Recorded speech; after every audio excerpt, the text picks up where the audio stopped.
So right now, there's a serious talk spreading everywhere about this new movement that people are calling the beginning of Yoruba Nation in Nigeria. Many people are talking, many are reacting, and social media is boiling. According to what is going on, the Yoruba people seem to be taking another big step, showing that they are ready to stand strong and protect their identity. And at the same time, some voices from the east, from the Biafra side, are also saying that they too are ready for whatever direction things go. But from the north, the feeling is different. There's worry. There's fear that this kind of move might cause division in the country. Please, before we go deeper into this matter, make sure you like this video and subscribe to this channel so you won't miss any of our next gists. Now, let's talk about what's really happening. Over the past few months, the Yoruba self-determination talk has been rising again. Many people from the southwest are calling for a system where the Yoruba region can control its own affairs, manage its own resources, and live by its own values. They say they want peace, fairness, and freedom, not necessarily war or separation by force, but they want a structure that allows them to grow without feeling limited. And this talk became louder after some groups started saying they want to officially begin what they call the Yoruba Nation agenda inside Nigeria. Some people still remember the incident in Ibadan some time ago when some masked men showed up with a flag and claimed to be declaring a Yoruba republic. That act shocked many, and those security agencies quickly handled the situation. It sent a clear message that the spirit of self-determination is still alive in the southwest. The people who believe in this movement say it's not about violence, it's about dignity, about development, and about fairness. They believe that the Yoruba should be able to decide their destiny without waiting for anyone in Abuja to give them permission. And as these talks are going on, some other people from the southeast are also saying if Yoruba are ready, Biafra too is ready. Now, the Biafra story is not new to anybody in Nigeria.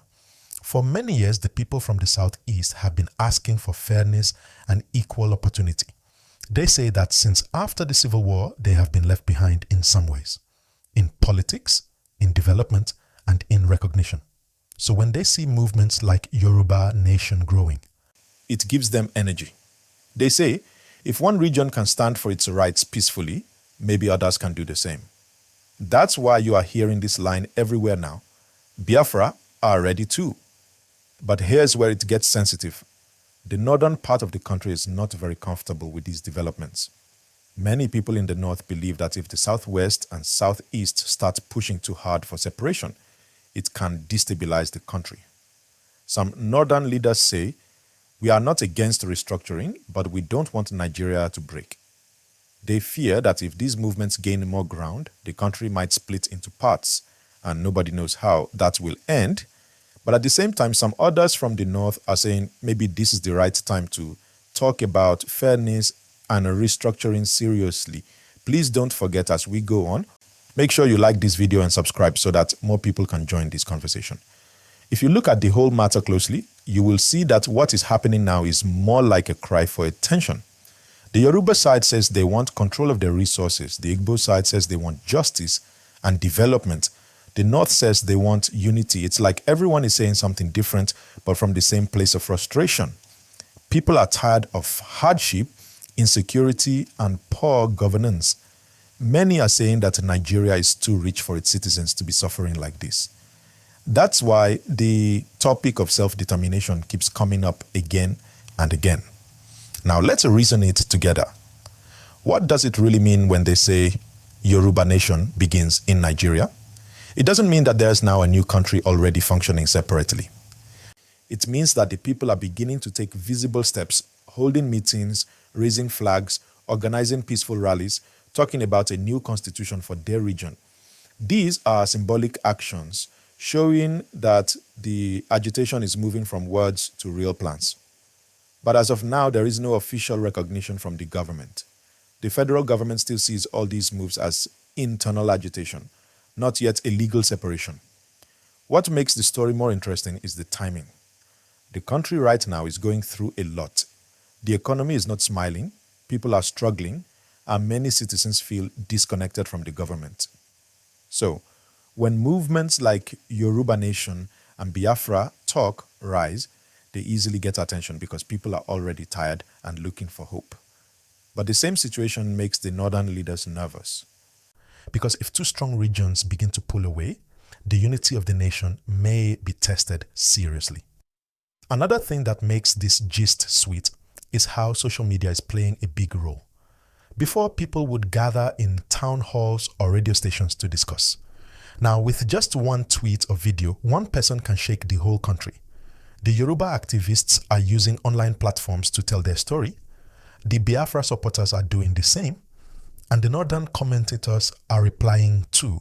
So the whole country is watching each other through screens, reacting to every post, every video, every comment. That's why this gist is everywhere right now. And again, if you are enjoying this, don't forget to like this video, subscribe, and share it with your friends. It helps this channel grow. But let's be honest, when you look deeper, the whole thing is not just about tribe or region. It's about leadership and governance. Nigerians want a country that works, where everyone has equal opportunity, where resources are used properly, and where security is guaranteed. Many Yoruba, Igbo, and even northern people are saying the same thing. They want a better life, not endless promises. So this agitation might just be the surface, but the root is the cry for a working system. Now imagine a situation where the Yoruba gets more control of their affairs, where the Southeast also manages its resources and development directly, and the North focuses on its agricultural strength and trade. Some people believe that if restructuring happens properly, Nigeria can still stay together peacefully, with every region having autonomy. But if these calls are ignored, the tension might grow. And we know how tension can spread fast in this country.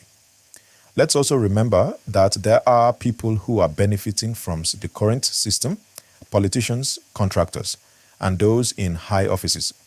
Such people may not want to change because the current setup favors them. That's why, even though we've been hearing about restructuring for years, it's still mostly talk. But now that both Yoruba and Biafra voices are becoming louder, the pressure on the federal government to respond is rising. From another angle, some people are calling for peace and patience. They say breaking away will bring more pain than gain. They remind everyone about the civil war in the 1960s, when millions of lives were lost. They say, instead of division, let's demand good governance and reforms through peaceful means. Others disagree, saying that history has shown that those in power rarely change unless they feel pressure. So the question now is, how far are these movements willing to go? For now, the situation is calm but delicate. Security agencies are watching, leaders are reacting, and citizens are debating. Nobody knows what tomorrow holds, but one thing is sure, Nigeria's unity is being tested again, and the decisions made in these coming months will shape the country's future. Please, if you're still watching, like this video right now and subscribe to this channel. It helps us bring you more real-time gists and updates.